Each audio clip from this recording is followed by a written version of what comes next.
নমস্কার, আমি শাহিনা বেগম। আমি বজবজ সন্তোষপুরে থাকি। আমি একটা লাংসের পেশেন্ট। আমি 10 বছর ধরে ট্রিটমেন্ট করছি লাংসের।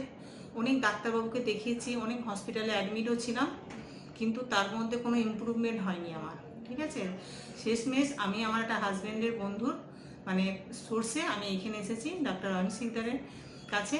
তা ওনাকে দেখানোর পর থেকে আমি অনেক সুস্থ ফিল করছি।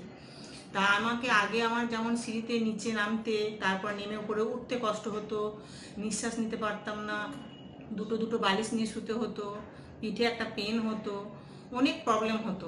আমি ভাবতে পারিনি যে আমার কোন পর্যায়ে পৌঁছে গেছিলো আমার অসুখটা।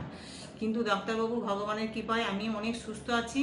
আর ওনাকে ধন্যবাদ দিয়েও আমি নিজেকে মানে নিজেকে কিছু কি বলবো কিছু ভাবতে পারছি না। উনি ভগবানের মতো আমার ওনার